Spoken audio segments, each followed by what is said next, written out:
घमंडी देवरानी। पूरा घर फूलों और लड़ियों से सजा धजा हुआ था। शहनाइयों की गूंज दूर तक सुनाई पड़ रही थी। तभी पार्वती कहती है, राज भैया, आप इस दुल्हे के जोड़े और सेहरे में बहुत जच रहे हैं। ईश्वर आपको हर बुरी बला से बचाए। भाभी माँ, जब तक आप और भैया का साया मेरे सर पर है, मुझे भला किसी की नजर क्या ही लगेगी। दोनों देवर भाभी बातें ही कर रहे थे कि तभी कमरे में राज का बड़ा भाई सुनील आकर कहता है, अगर देवर भाभी का भरत मिलाप खत्म हो गया हो तो चले, बारात निकलने का वक्त आ चला है। दूल्हा बारात के संग दुल्हन के घर पहुंचता है, जहां दुल्हन की माँ शुभ्रा कहती है, आप सभी का स्वागत है। विवाह का मुहूर्त होने वाला है, मैं दुल्हन को लेकर आती हूँ। दुल्हन की माँ शुभ्रा कमरे में आकर अपनी बेटी को भड़काते हुए कहती है, मौली, अपनी माँ की बात ध्यान से सुन।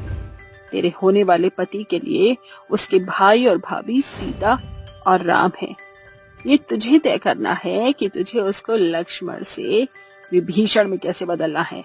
हाँ, फिक्र मत करो माँ, एक बार बस उस घर में मेरे कदम पड़ने दो, फिर मैं ऐसी फूट डालूंगी कि सब कुछ बदल जाएगा। मौली के मन में पहले ही काफी कड़वाहट भर चुकी थी। विधि विधान के साथ शादी संपन्न होने के साथ सभी बाराती दुल्हन के साथ रवाना हो जाते हैं और गृह प्रवेश के वक्त पार्वती कहती है, हमारे इस छोटे से परिवार में तुम्हारा स्वागत है देवरानी जी। अगर आपकी भारी भरकम परंपराएं खत्म हो गई हो तो मेरा रास्ता छोड़ दीजिए, मैं बहुत ज्यादा थक गई हूँ। हटिए मेरे आगे से। देवरानी का ऐसा रूखा बर्ताव देखकर सभी पड़ोसने बातें बनाने लगती हैं। तभी जमुना बोलती है, हाय रे पार्वती, कैसी घमंडी देवरानी बिहलाया है तेरा देवर। नई बहू का ऐसा बर्ताव, राम राम राम राम राम। ऐसी कोई बात नहीं है, वो शादी ब्याह में दुल्हन थक जाती है ना, तो मन चिड़चिड़ा सा हो जाता है। मेरी देवरानी घमंडी नहीं है। इस तरह पार्वती बात को संभाल लेती है, पर समय के गुजरने के साथ देवरानी का घमंडी स्वभाव अब उसे साफ नजर आने लगता है। एक दिन मौली अपनी जेठानी को खूब खरी खोटी सुनाते हुए कहती है, आपने आखिर मेरे पति पर क्या जादू कर रखा है, जो वो हमेशा आपका ही गुणगान करते रहते हैं। खुद का बच्चा तो हुआ नहीं और हर रोज आपकी बांझ शक्ल देखकर मेरी भी गोद हरी नहीं हो पा रही। तुम्हारी जुर्रत कैसे हुई मेरी पत्नी से ऐसे कड़वे लहजे में बात करने की। पार्वती आज तक इसलिए मां नहीं बनी ताकि तुम्हारे पति के परवरिश में कोई कमी कसर न रह जाए। वाह भैया, अच्छा हुआ कि आज ये बात मैंने अपने कानों से सुन ली। आप दोनों के मन में सच में मेरी पत्नी के लिए कितना जहर है, ये मुझे आज पता चला। अब हम यहाँ एक पल भी नहीं रहेंगे। रिश्तों को इस कदर बिखरता देखकर पार्वती कहती है, राज भैया, ठंडे दिमाग से काम लीजिए। बरसों जिस घर को हमने प्यार के धागों से बांध कर रखा, गलतफहमी से रिश्तों को बिखरने मत दीजिए।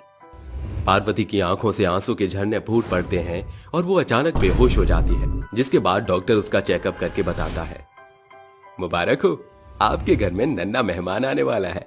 पार्वती मां बनने वाली है। ये खबर सुनकर पार्वती की घमंडी देवरानी जल भुनकर वहां से पैर पटकते हुए अपने कमरे में आकर बोलती है, ये बरसों की बांझ अचानक गर्भवती कैसे हो गई?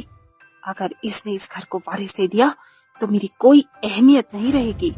वो ये कह ही रही थी कि तभी उसे उल्टी आती है और वो प्रेगनेंसी टेस्ट कराती है, जिसमें उसे सकारात्मक परिणाम मिलता है, जिसे देखकर वो कहती है, ये मिली ना कोई अच्छी खबर, मैं भी माँ बनने वाली हूँ।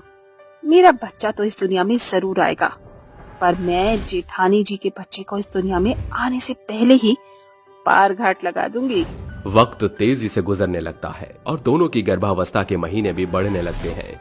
जहां पार्वती की घमंडी देवरानी पूरा दिन अपने कमरे में आराम फरमाती, तो वहीं उसकी जेठानी पार्वती पूरा दिन कामकाज किया करती। आज भी जैसे ही वो काम खत्म करके बैठी थी कि तभी उसकी घमंडी देवरानी चिल्लाते हुए कहती है, अरे ओ महारानी, कब से गला फाड़ रही हूँ, सुनाई नहीं दे रहा?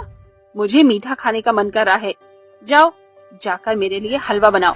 ठीक है मौली, तुम थोड़ी देर इंतजार करो, मैं बनाती हूँ। दिन भर की थकी मांदी पार्वती हलवा बनाकर अपनी देवरानी की ख्वाहिश को पूरा करती है। ऐसे ही वक्त बीतता चला जाता है। एक दिन पार्वती की घमंडी देवरानी साजिश करते हुए उससे कहती है, अब मजा आएगा। जैसे ही जेठानी जी सीढ़ियों से नीचे उतरेंगी, उनका पैर फिसल जाएगा। अब फिर उनके पेट में पलने वाले बच्चे का राम नाम सत्य। घमंडी मौली ऐसा करके अपनी माँ को फोन पर यह बताते हुए बोलती है। माँ, मैंने जाल बिछा दिया है। अब जैसे ही वो सीढ़ियों पर कदम रखेगी तो फिर अलग ही नजारा होगा। शाबाश बिटिया, आज तो तेरे रास्ते का कांटा साफ हो जाएगा।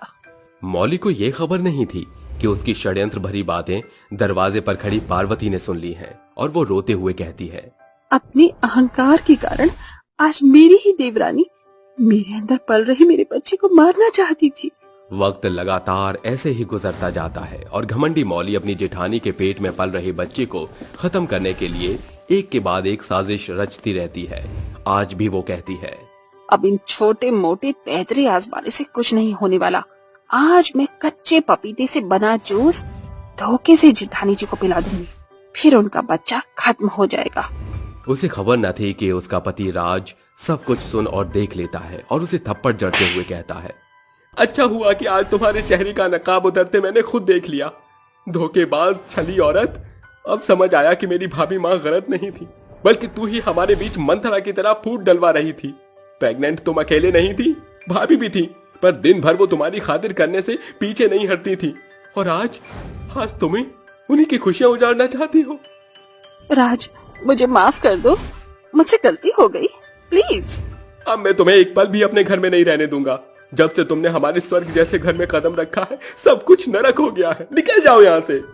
राज, मैं माँ बनने वाली हूँ, तुम मेरे पति हो और ये मेरा घर परिवार है। मैं यहाँ से कहाँ जाऊंगी? अगर अपना परिवार समझती हो तो ऐसा घिनौना खेल नहीं खेलती। दोनों में बढ़ रही बहसबाजी की आवाज कमरे से बाहर निकल जाती है और उसके भाई भाभी कमरे में आते हैं और पार्वती कहती है, भैया क्या हुआ? आप मौली को क्यों डांट रहे थे? भाभी, ये इस मंदिर जैसे घर में रहने के लायक नहीं है।